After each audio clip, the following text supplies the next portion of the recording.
Ladies and gentlemen, angry Americans everywhere, I am really, really excited about this conversation that we're about to have. My friend, the amazing, dynamic, inspiring Marc Roberge is here at the Classic Car Club Manhattan in the simulator room. So you've been in a lot of interesting places. This is the quietest I've ever heard you. You've been in a lot of interesting, you've been in a lot of interesting places. We were talking about this on the way up, but have you ever recorded anything, Marc, in a driving simulation room? Coincidentally, the only other, and first, thank you so much. That's so sweet of you, and that's how I feel about you, and I can't wait to talk like we've been trying to do this forever. The only other simulation situation I've been in was on a USO tour over there, and that's the only other time I've been in a room like that. I want to come back to that. Yeah, I just thought that was cool. No, I knew you were going to have stories because we were talking about the rig that I have, right? And like I started doing the show, and sometimes I do the show in my wife's fucking closet, and I have my gear in my backpack, and usually I have to explain that to guests. I don't have to explain that to you, man. Ooh, or my wife. I mean, listen, our poor wives with, and our neighbors.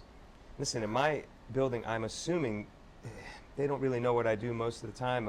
They just hear me singing harmonies sometimes. When you're recording harmonies, it just sounds crazy. It sounds like an animal crying. I'm singing way up top, different ones over and over and over for 45 minutes recording in my closet. Finally moved out. My amazing family had enough. Got me a studio. I was like, great. So I think I just kind of badger them. So keep doing it. Just keep recording, and eventually she'll go.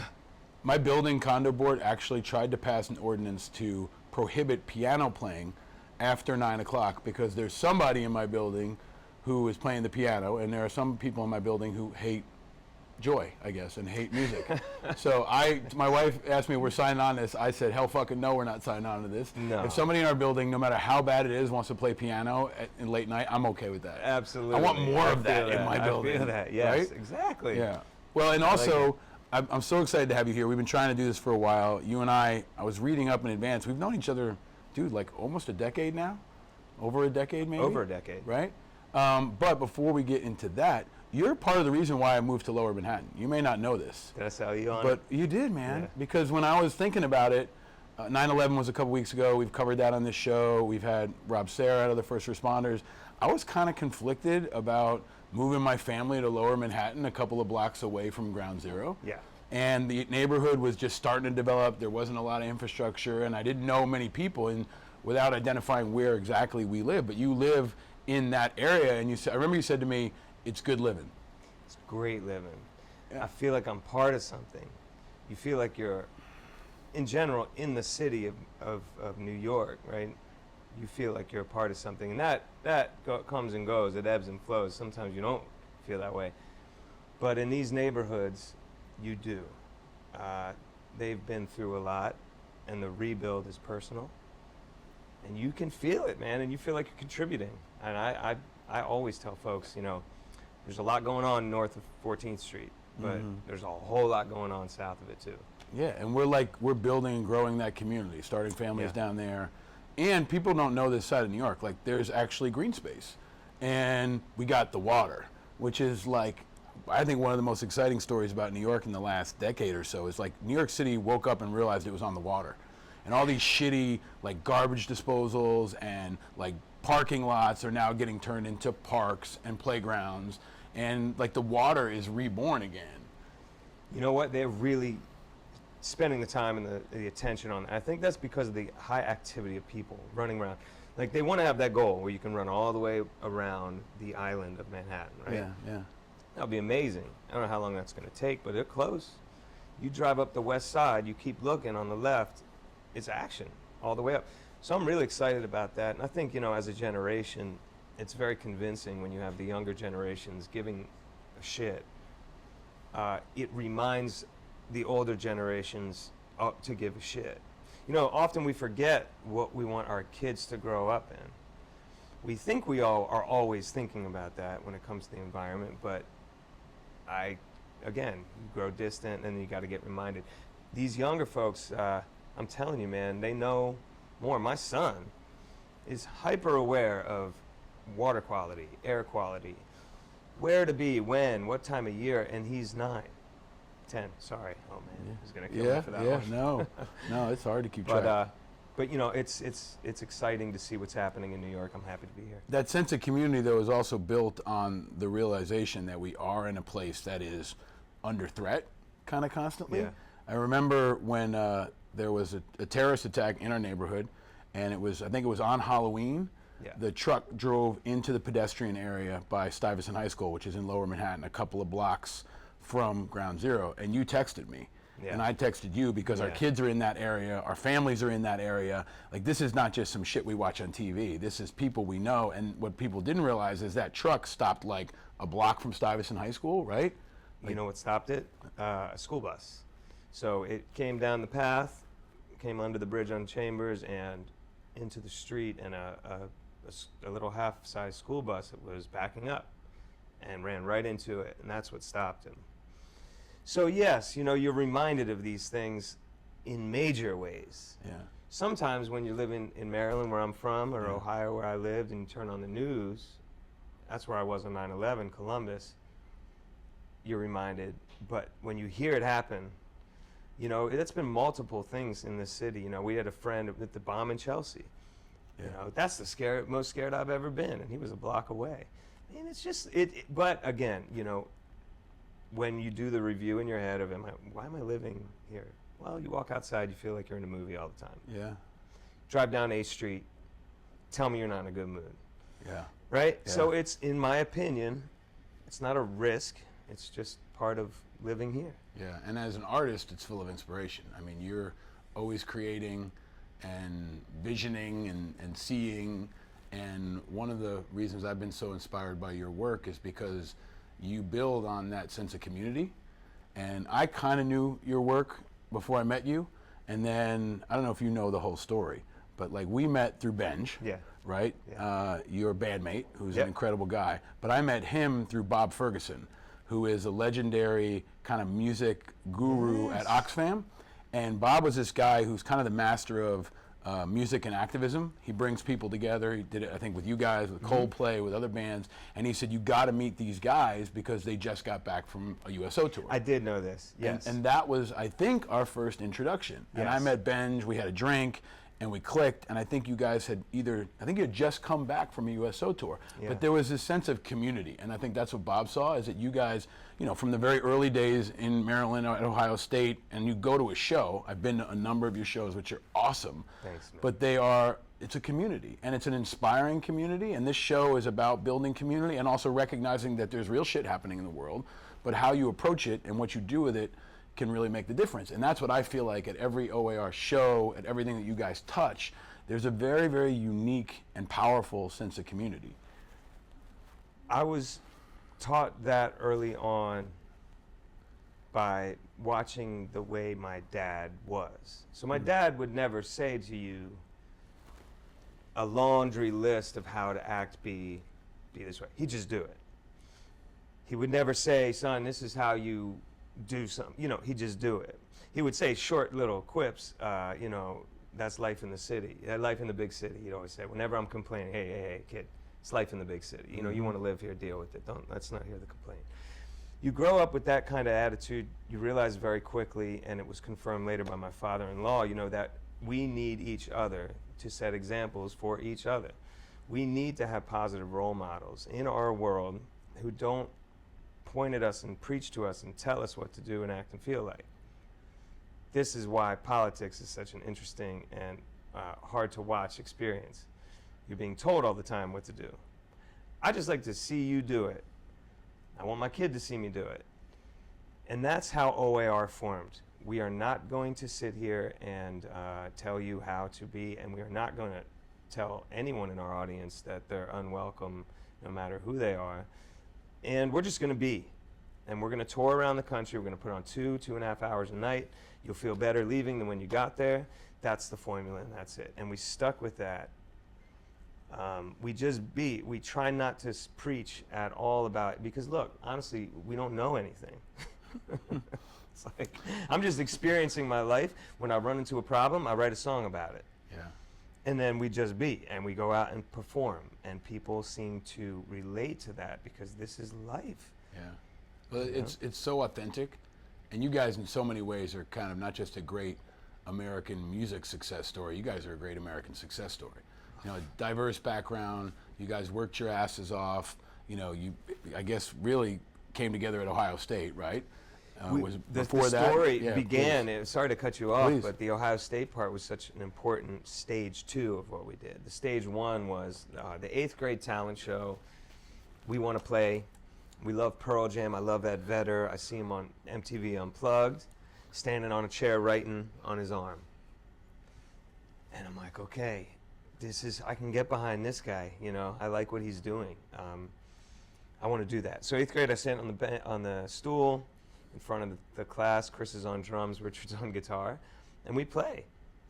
We play Porch by Pearl Jam, and we loved it so much that we kept trying to play songs. We play in the cafeteria in 9th grade, 10th grade, start playing around town, local bar. Boom, boom, boom. Next thing you know, we build things in Maryland, record our first album in some person's basement. Gant Kushner, amazing guy. And then we're like, hey, we have some success here. We started a sales rep program, which at the time there's no phones, cell phone, none of that nonsense. We started a sales rep program in our area. A lot of people went away to college. Some went to University of Maryland, but a lot of people went away.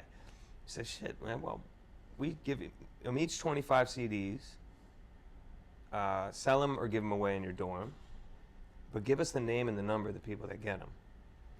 The money, secondary. Sales rep program. I have a book full of names and addresses, a very first mailing list. We were trying to get involved with programs early on that would like spread the word. Napster came along. We go out to Ohio State because it's the biggest, most bars in the smallest vicinity. We didn't get into Texas. We got into Ohio State. We go to Ohio State. That was a plan. You went to Ohio State with that calculation. It was a strategy. We wanted to be a band in the biggest school. I swear to God. Texas couldn't get in. Yeah. Ohio State got in. They gave me a $2,500 Buckeye scholarship, which I think they just give to anyone from out of state. But we were like hook, line, and sinker. Dude, I'm in. Right. We say, Ben, you got to come next year. He's a year behind us. Richard, you got to transfer from the community college. Everyone does. First person I meet at, what's that thing before the school year starts when you go to practice? Like the pre-frosh or... You just hang out for a day or a weekend? The orientation thing. Yeah. Orientation. Yeah. I go out on the bridge, this bridge between the towers, these dorm rooms to do what you do when you're 18. And I'm walking around on the bridge and there's dudes on the bridge and it's Jerry. First person I meet at Ohio State, Jerry. Is he playing on the bridge? No, hanging out. Hey, that'd man, be pretty epic too, though, if you looked up and he was just playing like an angel from the heavens. Right? It was. Because I could see that. I could see Jerry doing that, right? I play music. Cool. He starts out pushing our gear around with us, playing on a couple songs, and then he's in the band. So phase 2, stage 2, Ohio State. We were born in Maryland. We were raised in Ohio. 4 years we spent going back and forth to class and shows because we wanted it both. And then we graduated in May. The next weekend, Memphis in May, Atlanta, and another festival. We playing before Kid Rock, and that was it. And we were like stage 2.5. Wow. We're kind of from stage 2 to stage 5, right? Right. Yeah. Get in the bus and don't stop for 10 years. Yeah. And that's what happened. So the lessons learned in those short time periods were all about just do it. We wanted to be road warriors. My brother's band had done it. We had no interest in being famous. We didn't even categorize us in that world of, you got to remember, 1990 something, there's famous people, and then it's just not something you think about. Yeah. You just want to be in a band. Yeah. But it's organizing. You guys had this very smart, innovative, but also kind of back to basics way of organizing. Yeah. And this is, it's also kind of the spirit of the Dead or Fish or Dave Matthews, right? Yeah. I remember being in college and getting Dave Matthews tapes and bootleg tapes and going. I worked security at a Dave Matthews show a couple of times. I took Dave to a toy store once. That was part of my deal. He wanted to go to KB Toys, and I took him to a toy store in Massachusetts with his crew. But it was the first show I had worked security at where they let everybody put recorders on the sound piece, right? I used to be, I was security, hey, don't let anybody record. Yeah. And I always thought of this. You ever see that episode of What's Happening with Rerun when he records the Doobie Brothers? No. And there's a whole scene where Rerun secretly records the Doobie Brothers, and then he starts dancing, and the tape recorder falls out, and the Doobies all come in, and they all get pissed, right? And it was like, don't bootleg our music, right? And that was kind of always the approach from every musician that I had worked security with, except Dave Matthews. They basically came in and said, let everybody record everything. And it was, pre-internet. That was viral music back then, was letting everybody record and pass around tapes across the dorm room. So that spirit, I think, was really important and innovative and authentic. And when I came to see you guys the first time, that's what the first thing struck me. It felt like that essence. As you're telling me this, it's just dawning on me that, we very specifically owe probably the Dave Matthews Band a ton of gratitude for showing us the taping thing. The Grateful Dead, we all listened to those tapes in high school. Widespread Panic, all these bootleg tapes. Yeah. Dave Matthews Band. And I remember standing on Chris's front lawn, which is where we practiced, the basement. And his dad was the manager of a really big music store in DC, Washington, music. It's called Chuck Levin's. And he's bringing us over our first PA system, which was very small, 2 pieces. And we're listening to Dave Matthews Band, and they're in Virginia and we're in Maryland, and they're a few years ahead of us. And we sit there and we're going, I see what's going on in Virginia. I want to do that in Maryland. We start going to their concerts. We learned a lot about this taping thing from them, bands before that as well, but they're the ones who really, and the Dead drove it forward. Yep. We jumped on that, and I think that spread our music so far. That I was just dawning on me that Yeah, I think we should thank them. deeply. To go to your show is to be in a community, right? And I've gone to a couple of different places, and you guys have played in a wide range of venues and for many causes, but you feel that when you walk in, you're like, okay, it's almost like going to church. It's like people know not just, the songbook, but they know the philosophy, and they're there because they know they're going to walk out and feel that sense of inspiration and community, and then you kind of get up into it and you feel like you're converted in a good way, right? Yeah. And that's what I felt. And I remember bringing my nephew to your show. I think he was still in high school. You guys were so kind to him. I think it was the first time he'd ever been backstage, and I remember saying to him, watch what they do. This is how you do it. This is how you do it. That's right. nice, because man. it was family. It was family, Yeah, and you guys were family, and you guys treated each other like family, and you treated everyone around you like family. And I've been to a lot of shows, backstage, high levels, low levels, and not everybody does it that way. Look, it's so, for us, it's so, it just is. I don't know how else to explain it. We came up understanding that we are one in a billion to be able to play songs with our friends, make those songs, written about our friends, about our lives, and have people accept that and be able to do that for a job. Okay, we're the first people most aware of that. All our wives keep us in such check because we've known them so long. Mm-hmm. Some of our wives are part of that group we wrote songs about. Yeah. So when you have that sort of foundation, your parents, my dad was our lawyer, my brother was our manager. We worked through so many of these situations that it's nothing but real. So yes, do we go on stage and we're working through 2 hours of our own therapy up there, really going for it, making ourselves feel good. That's why people draw the church connection or the religious connection or whatever, because that's kind of the experience we're going through at the time, but it's strictly with music, the times, and being with our family. So everything you're seeing is genuine because it just is. Yeah. We don't ever try to, if someone comes into the fold, we're not like, hey, listen, man, be really nice and respect everyone and you have to do this. No, you just come in and it's just everyone flows. It's just like you said, it's lead by example. And, it's all good, yeah. And there's another piece of this that I wanted to focus on in advance of this conversation. I was thinking about it.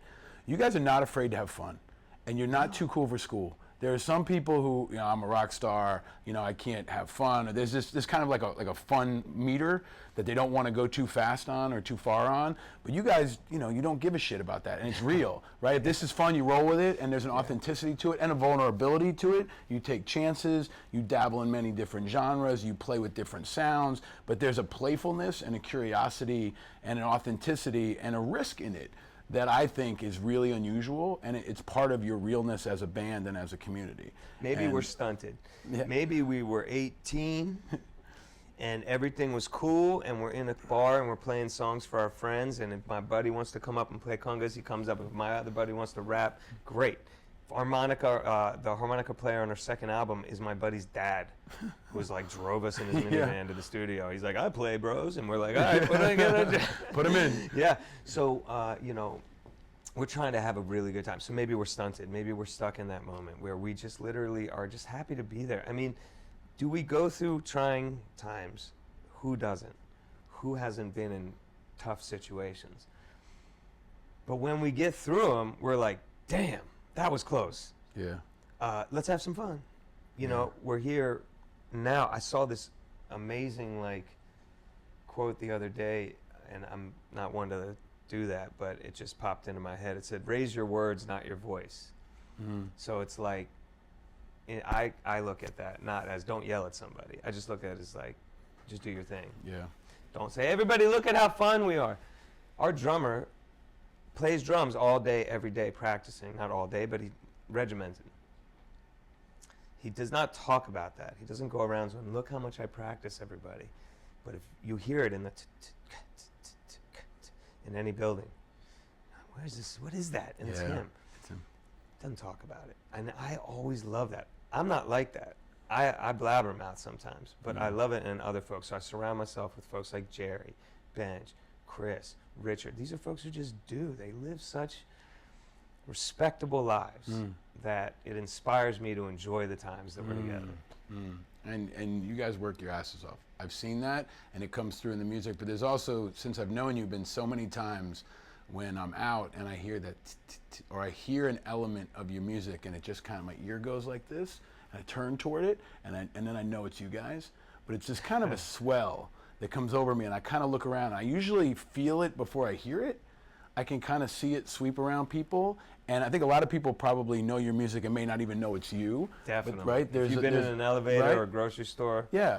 But there's an energy, and I think that there's a positive connection that I see happen. And I've texted you a lot of times, like, dude, you're on here. Yeah, I love this song is I on here. love This that song so is, much. and then there's times where Shattered is such an incredible song. I mean, there've been times when my wife and I were fighting, and I think at one point she played it and was just like, listen to this, there's all these elements where your music has kind of permeated now decades of American life, right? And you've played in many, many different places, right? You've played at the Special Olympics. Yes. You've played at USO shows. You've been very committed to causes. So can you talk about that for a second, Marc? The causes? Because you guys are a cause band. You care very deeply. When we met, it was a collaboration around Warsong. Yeah. We actually, I didn't know what the fuck I was doing, but we worked with you guys on a music video, and we cast it, and you guys put this song together, and it was a charitable effort for IAVA and for veterans. But it was amazing to be around you guys in that collaborative process, because it wasn't just a one-off, it was in your DNA. Yeah, look, one of my fondest memories is staying up all night with our friend Bryant Collins before he was sent to Korea. And this is in the 90s. He probably just sat there and did his thing. It wasn't any action, but I know that when he left there, we all had our first experience with that. Years later, we would see a whole generation of folks going over, right? But this was like a time when that wasn't happening, right? So we were very interested in the fact that there was no voice for him. So we became that. So we would write songs about that feeling. I feel home, things like that. Yeah. So I was like, wow, okay, there's a connection between music and people who might not have the opportunity to get that story out. So I want to write stories and songs about that and how that feels. That's how it started. Then we saw that, look, we have so many situations in our world that we're connected to. How can we make our ticket sales reflect that, in a real number? I don't know who thought of the very first time to take money out of every ticket sold, but my wife then started running Heard the World Fund, where this money would go into this fund, and then we would have this opportunity as each band member to be connected with anything that meant something. You know, if Jerry's hometown of Youngstown, Ohio, a really tough place, not tough, but just like has been through a lot, on the rebound, schools need computers and instruments, he can go and do that now. He can have a room at the high school, the OAR music room, you know? And so you saw this direct impact of ticket sales songs. So songs written about folks that need a voice, written about our lives, bring people out whose money they work real hard for. A little tear goes off, like Boiler Room, goes to the Heard the World Fund, the anti-Boiler Room. Okay, a bad reference, but you know what I'm saying, the tear. And it started to mount, and we could make real big impacts. So look, we just saw the connection between the whole thing being like, we can do this and have fun and never be out there going, you should do this. You should think this and think that. No, just fucking do it. Yeah. And so that's the general story of how it started was, wait, what? We can play songs and make some sort of impact? To now that's sometimes drives everything we do. Yeah. And telling really good stories. You know, you're telling the story, you're the voice for the voiceless. And we saw that, you know, you took a risk on getting behind veterans issues and going on a USO tour at a time when it wasn't popular yet.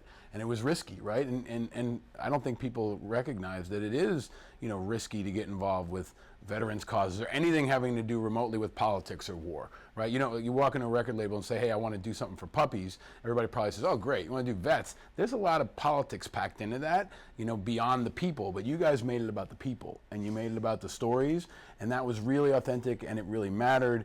But can you talk for a second, Marc, the USO experience? What was that like for you? And now in retrospect, you know, your kids are getting older.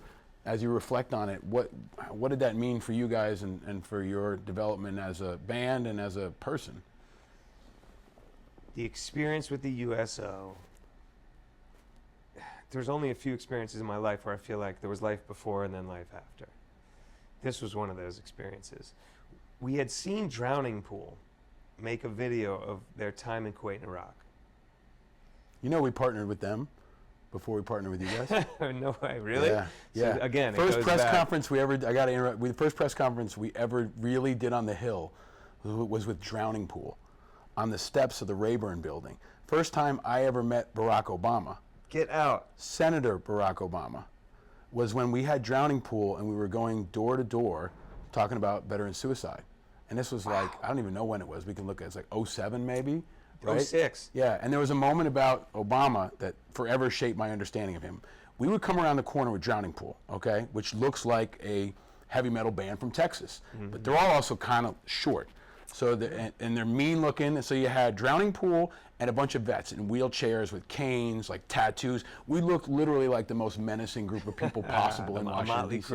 And we came into the Hart building and we would go door to door, and you could see when some people were going to duck us out. They saw us coming, they kind of went in the back door. Yeah, there's a back door to every Senate building. We came down this long hallway, and we were going to go in the front door, and Obama came around the corner. And there was a moment where he was like maybe 75, 100 feet away from us. And he looked up and he looked at us. And there was that moment where he could have totally just gone in the door. He'd been like, fuck that. These guys look like crazy people. I'm not going anywhere near them.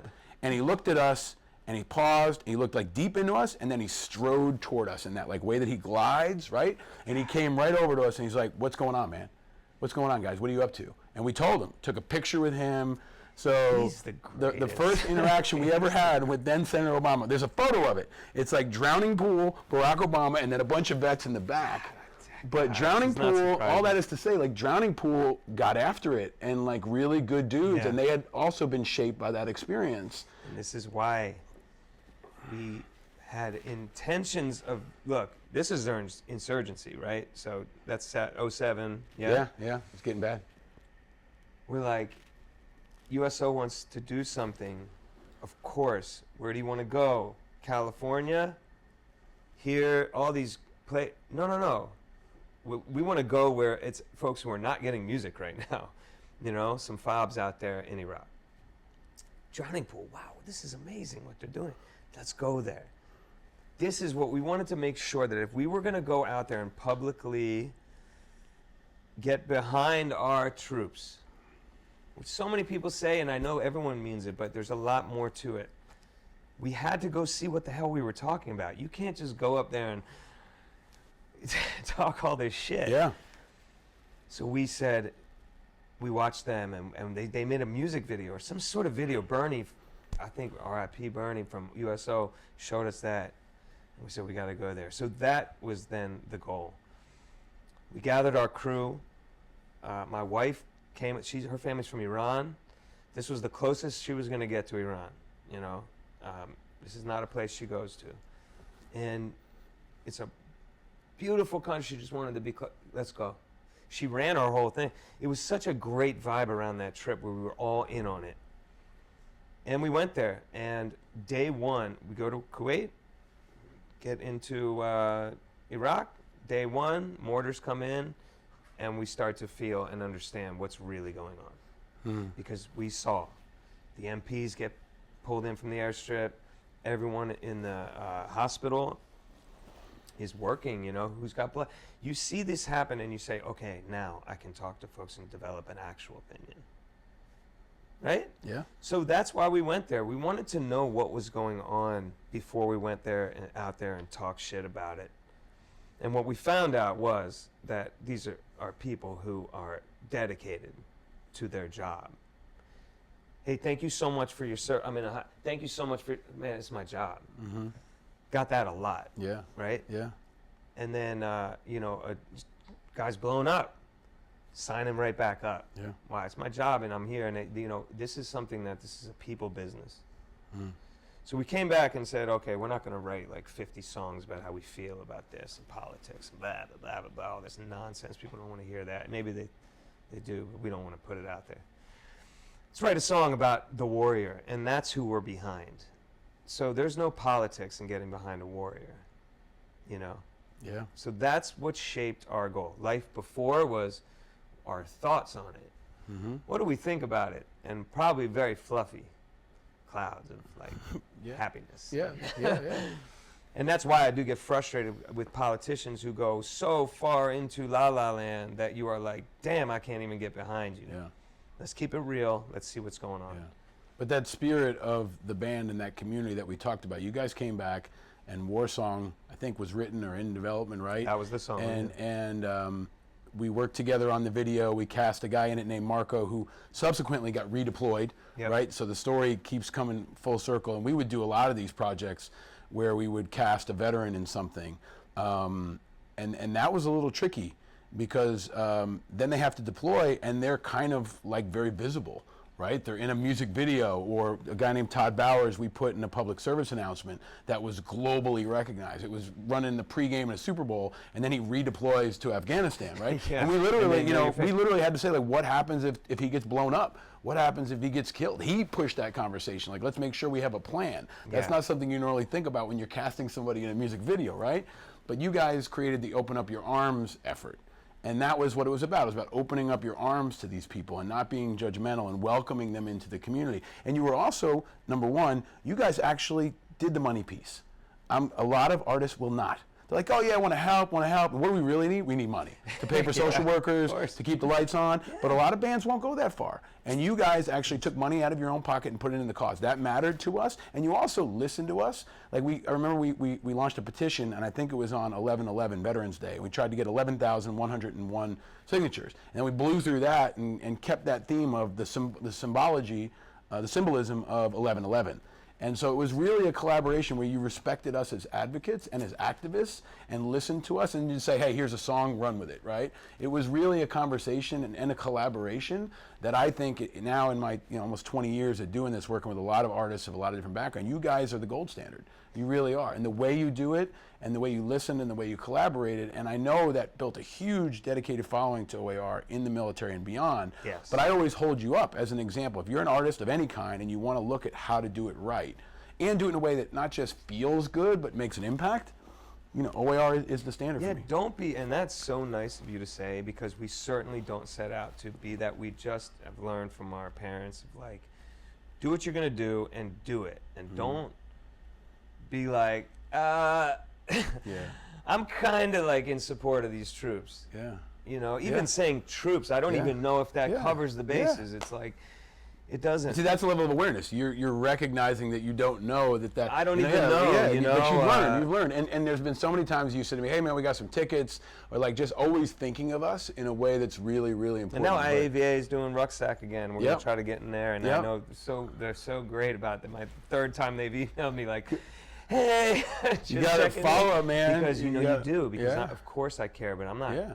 checking every email. So. Everybody's busy, and you gotta we pull the Glenn Ross line, always be closing, ABC. Always, yeah. Yeah. You know, But- I just like, I just, you know, people don't get it twisted, you know, out there. You supporting the folks that are out there giving you the, okay, we play songs, we say what the hell we want on stages, on microphones, in Yeah. parks, loud. For anyone to hear what I have to say, that is protected. Yeah. Yeah. Yeah. So let's not get it twisted. Like, I think a lot of folks might be reluctant to voice their support of our military because they think that maybe there's a negative connotation to that word, military.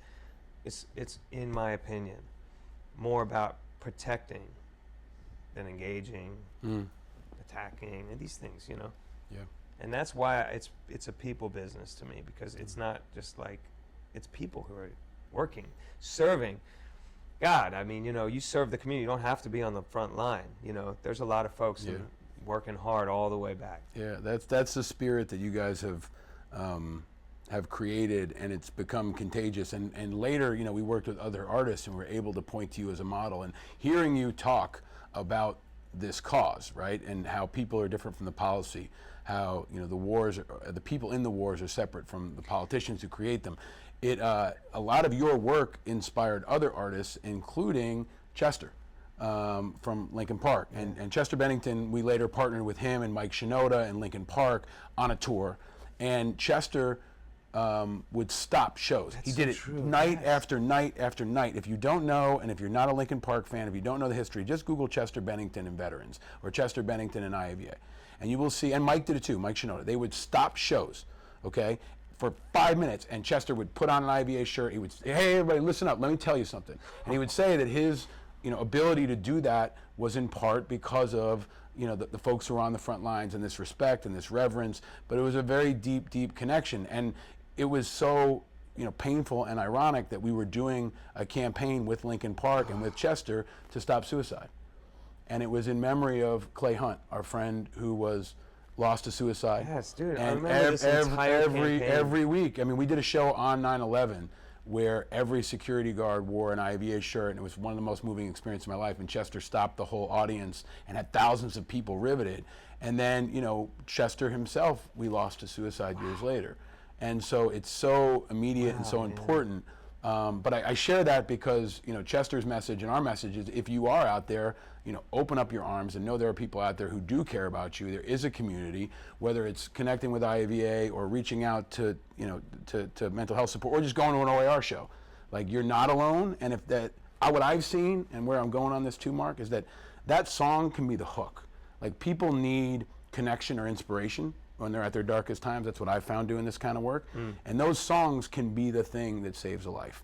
That when Chester stopped, Chester doesn't know, and they've come up to me and told me how many times people said to me, you know, I was at that show, I was having a really shitty night, and Chester made me feel like he cared, and it saved my life. And like, that happens, and I know that has happened for you guys too. And you will never hear most of it, but I want you to know that, and I want people listening to know that that is very, very important about the work you do, because it actually does mean the difference, especially around hard to reach issues like mental health and suicide.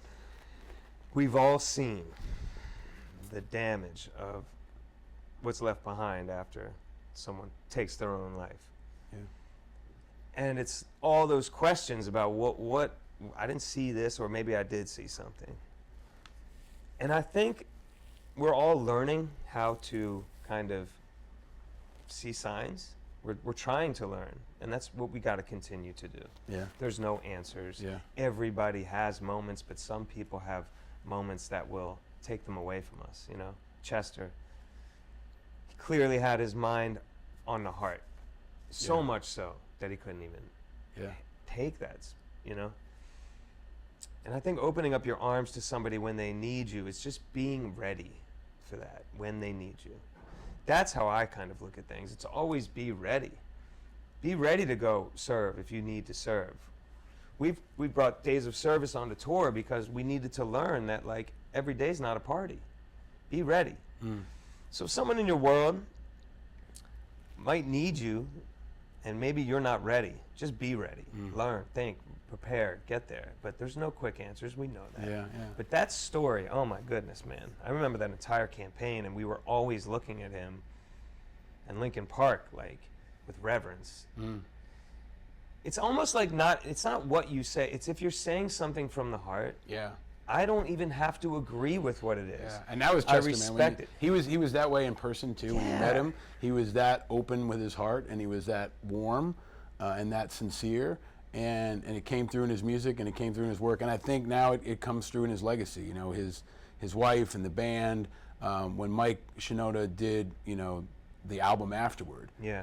That just fucked me up. I mean, it was one of them, and I texted Mike and told him that it was so powerful and important because he was going through it, and he talked about what it was like to have to go through it over and over and over again, to tell the story over and over again. And that was something that only families understood and only people connected understood.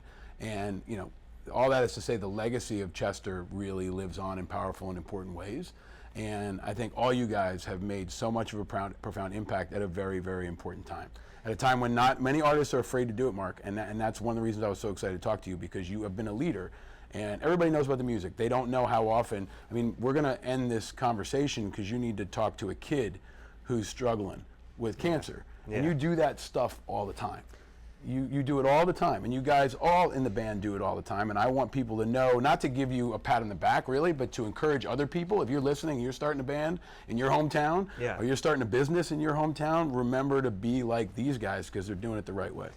I can boil it down to this lesson I learned only a few years ago that kind of reconfirmed what I'd already thought, but I became very interested in,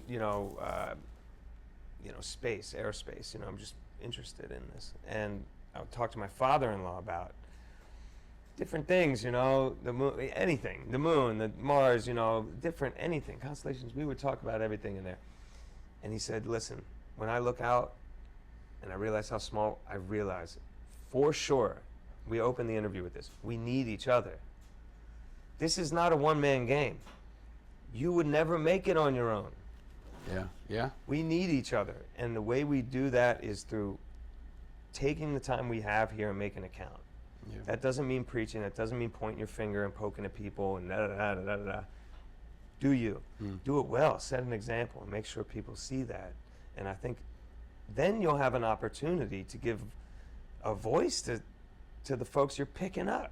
You don't even know it, Paul. Like, people watch what you're doing and feel like, even the title, Angry Americans, people probably say, I'm afraid to even say that. Well, why? What does that, there's so much tension right now. Yeah. And I think it's from over talking. People are talking more, doing less.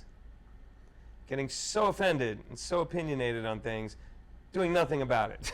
Yeah, that's why I wanted to play I'm so sad and hurt, but I'm not going to do shit about it. Come on.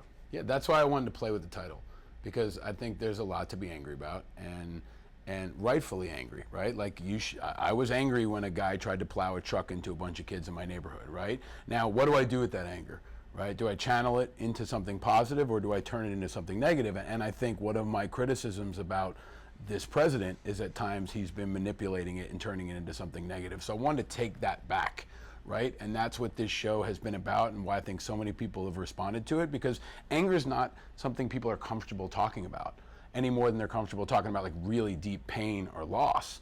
And so it's opened up a really important conversation in most communities. It's a little provocative, right? Like and that's okay too. It caught my attention immediately. Well, you guys know about marketing, so that was. And I know you. Yeah, and I follow everything you do. I appreciate that. But I want to go, since it is Angry Americans, you have to get a couple of questions that are standard. We're in a driving simulator room. And so I just want to make sure we're good on the times and everything. Yeah, if we need to pause, we can pause and come back. 11:30, great. Okay. No, 11:45, I pushed it. Okay, so Marc Roberge, what was your first car? You called yourself a road warrior. You guys have been on the road across this country in ways maybe most people have never seen. But what was your first car? My first car was an '84 Honda Civic. It was purchased from my brother, who was coming home from college, for $200 cash. I took that car, 3 tinted windows. 3 tinted windows. The back windshield, darkly tinted, and 2 of the little mirrors, not like the passenger, but like the little like triangle one. That's it. Boom, boom, back. Beanbag ashtray. My friends used to carve their names into the inside roof of the car when they got in, so it would be like Caputo. You know, my wife was even on there, as we were friends in high school. So like, I had all the friends carved in. You know, no automatic, nothing. It was the greatest car I ever owned. I've had some cars. That was the greatest one. In the morning, and when the weather started to get cold, is when I got it. I'd start it up, go back inside and get ready for school. It would fill the neighborhood with smoke. The whole neighborhood. And I had no problem with that. I loved it. My parents were so okay with this shit. We lived basically, you know the movie Dazed and Confused? Yeah. We lived the 90s version of that. Loosey-goosey, fun, great parents, led by example, and it was awesome. And I just felt like this car was perfect for that. I held on to it for a long time.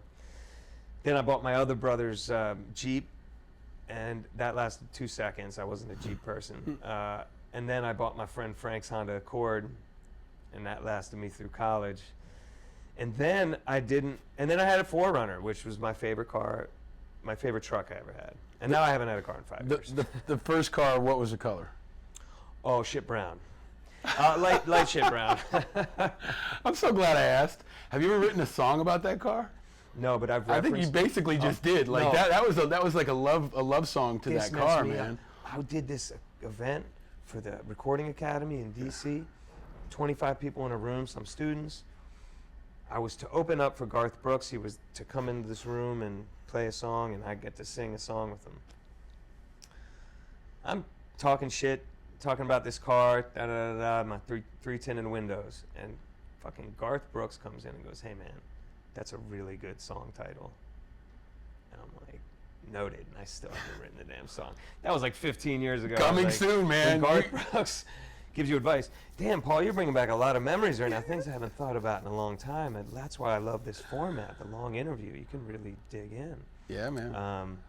But that was my first car, and that's the car I sat on. Now it's really coming back to me on Frank Newby's long driveway. I parked that thing. I'd sit on the trunk with my guitar. My friends were in the field, a couple of us chilling, and I wrote the song "I Feel Home," which was like one of our most well-known tunes. I wrote it as I'm sitting with Frank and Mike Caputo, and Mike would then, very shortly thereafter, get killed in an accident near where we grew up, and pretty much inspired everything we did for 10 years. Wow. Everything was for Mike. Everything. His favorite songs, and he brought the whole crew together. I mean, the whole neighborhood was basically living for this person's memory, and still does to this day. So it's been 20 years since he went, and such a huge memory, all from that car. That's crazy. Thank you for sharing that, Good man. question. There's like 3 songs in that, Good question, story. buddy. Yeah, you got it, man. Okay, so I want to ask you a couple, shifting gears. We haven't gotten to one of the other core 3 questions. Marc Roberge, what's something that makes you angry? What makes you angry?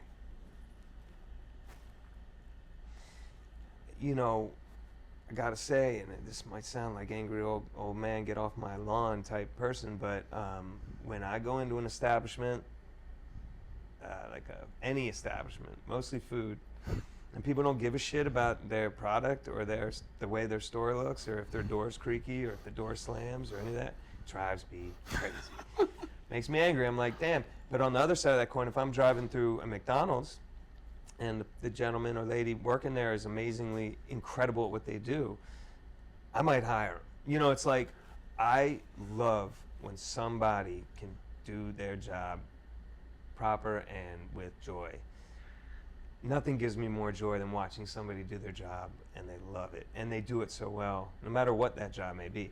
and then I get really pissed. And that says more about me than them.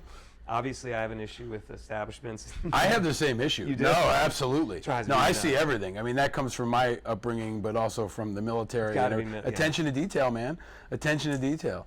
I mean, if water glasses aren't full in a restaurant, I kind of lose my shit. Yeah. If a bathroom is dirty, I feel sick. I'm like, dude, if the bathroom's dirty, the kitchen's dirty, the restaurant's dirty, that tells me something, right? I mean, but the pride in the work, it's interesting you say that, because I've always said that if I ever get to the point where, you know, Righteous becomes so big that I can hire people on the spot, I know 5 or 6 people that I interact with every day that I would hire for my company, because they have that pride, they have that drive, and they're just a positive impact, right? They have that positive energy that is contagious, but a pride in their work that is also inspiring. Our Right? crew runs such a tight ship. Yeah, you do run a very tight You're not ship. going to see, and that comes from Jerry, the saxophone player, who's the lead logistics man on the whole thing. But basically, like, you won't see trash on the stage. You're not going to see a cup randomly. You know, everyone is on top of their game, because when you're in our world, like, it's a safety thing. And so I don't know why that makes me so angry. But my wife, it drives her nuts. I'll be sitting there. I'm like, and she's like, "What's up?" I'm just sitting there. I'm like, I can't believe, like, they don't give a shit about this place. That's And a good answer, man. It That's a kills good me. answer. But that does sound a little picky. No, it's a good, it's an authentic answer, man. Yeah. I would expect no less. Yeah. So you kind of got to it, but I want to ask it of you formally. Marc Roberge, what makes you happy?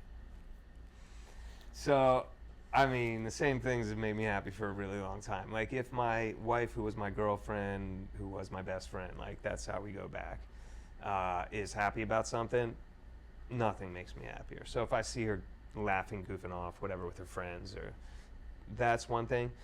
Same with my kids. So when you see your kids giggling and laughing and, like, uncontrollably, that makes me really happy. And then I think I find real joy, like, sitting on the tour bus after a show, watching, like, Pop Star or a Tyson fight. Like, we would put on Tyson, watch Tyson, or we'll watch, like, Mike Tyson or Tyson Mike Fury? Tyson. Well, Tyson Fury we'll watch now, and Mike, we watch tape of Mike, and then we'll watch, like, hockey fights with guys. With, like, just moments with my guys, like the band. Yeah. Time stops, man. Yeah. We just, that makes It's me fun happy. to see that, because you guys are real friends, and you've It been friends really for so makes me- long, and your family. Yeah. Because we've talked about it on the show. What do you think of Tyson Fury? I mean, what do I think about his skill, or All his- of it. I You can't just pick one it's thing about entertaining. Tyson. Yeah. So I watch fighters to be entertained and to kind of be in awe. Canelo is, like, my favorite fighter. Yeah. Jerry is a boxer, so watching with him is really fun. So Tyson I like to watch. He's entertaining to me. I don't really, like, it's hard to compare him to other boxers because of his size. You know? So for me, it's like he's a different category. But it's a heavyweight. I mean, and that's what we've kind of been missing. I grew up in the era of heavyweights. Yeah. You know, Mike Tyson and Evander, and We grew up around the same time. right, George yeah. Foreman made his Yeah. comeback. Like, it was a heavyweight thing. Yeah. And then you had amazing smaller folks too, you know, that were killing it. So I just like the sport, but I've liked it more after watching, like, our bandmates who do it and enjoy it. Again, when I see other people experiencing joy, like, it makes me psyched. Yeah. Yeah. And the heavyweight division's back. Yeah, Like, that's what I'm it's saying. exciting again. It's an era that I don't know wasn't really happening. for a No, while. it hasn't happened Yeah. since Tyson, I think. And Tyson Fury is, I think he might be the most entertaining fighter I've ever seen. His story's amazing. I've ever seen. The way he talks, the pageantry. I mean, the dude on the mic is Think about his unbelievable. life, He's like- brilliant. One of my favorite podcasts of all time was Tyson Fury on Joe Rogan. Yeah. You heard it, right? Yeah. And that for was me like, is hey, you got to hear this. Joe Rogan is a master in so many ways, but Tyson Fury, if you want to understand why Tyson Fury is so important and so special, and he's been controversial. He said some things that are offensive in the past, and now he's survived suicide attempts, and he's back on top. But watching him in the ring, I think, is fantastic, because he's like a dancing bear. entertaining There's to never been a guy that big that can move that way with that kind of precision. It's like watching a guy from the 20s, right? Like a put-up-your-dukes kind of guy, right? It's a whole nother category of, in my opinion, it's hard to compare him to anybody. So I like watching him. I've really enjoyed the resurgence of boxing, although I'm sure it's always been there. boxing purists would be like, No, it hasn't been though. Okay, it hasn't so been. for me, there's been a a guy who void gets for like off stage 15 to and 20 watches, years. you know, Yeah. yeah. And it's back now. And Deontay Wilder's fantastically fun to Amazing. watch too. So this clash that's coming so up, much going it's on. going to be the best heavyweight fight since the last one. Yeah. Which if people haven't seen, even if you're not a boxing fan, you go back in that Undertaker moment where Tyson comes off the mat and Deontay's face is just And then as unbelievable. band, we're watching this together, so you're with your guys, cheering on, just battle. We like that. That makes me happy. So, you know, family first, though, for all of us. We all know that we put our families first. Even though the band is a family, it's all one big thing, and we're doing our best to make it all count. That's really something we've learned now that it's lasted as long as it's had, is that this is so abnormal. It's not normal, so you really got to make it count. And you better have fun, because it's disrespectful. Party, have fun, get out there, like get after it. Like some nights, you're going to get loose and be a little sloppy. Whatever that is for you, whether it's eating 16 whatever that is, cupcakes, you know, do it. Because that's disrespectful to the folks who would love to be out there partying, making songs. So that's it, man. It's simple. Like we balance our time, family first. Trying to learn. Shit that makes me angry is all over the place. Like that guy driving a damn truck into the neighborhood. But you know what? I'm just going to live my life in a positive way and be an example, because I'm not on the front line. And you're doing that, man. You're on the front line of many Thanks. things. And as is tradition, it is time for the giving of the gifts. Hey. We have to end so that SJP. we have to, yeah, this is kind of random. So I went to an event last night for Sarah Jessica Parker. She's got wine. If you haven't heard her, I don't know if you heard that interview. we love her. It's amazing. She's a really good person. But that's the bag I was able to come up with, because you can Yes. appreciate with I can two appreciate kids. it. And I'll hold the mic for you if All you right, need me thank to. you, thank you. But this Here we is go. the giving of the gifts, and there's 3 kinds of gifts. So first, what are you gonna? I'm gonna let. So you know the Peeps question? The Peeps, no. So all right. So pull out. There's 3 colors of Peeps. Okay. There's pink. There's blue. Yellow and white. Oh, okay. And there's yellow. Okay. So which color of Peep would you choose, and why, Mark? Pink. Pink. Yeah. Why? It seems fun. I love it. That's a great answer. Okay. That's excellent. Yeah, it seems All right, fun. and then we Here got Angry American swag, Oh, hell yeah, I'll be merch. rocking You guys this, have great Jones. merch. Hell yeah. So it's made by Oscar Mike, Righteous veterans, Media, made in dog. America. Beautiful. We'll get you as many Love it. sizes as Thank you you need. so Thank much. you. And Cool. then lastly, for your next Tyson fight with the boys or whoever, or with your amazing Oh, boy, wife. I know what's going on in here. Your amazing wife deserves a shout out too, She because deserves she is all the shout outs. incredible. And you guys, I gotta say, while you open that, you guys have been like parental role models for me.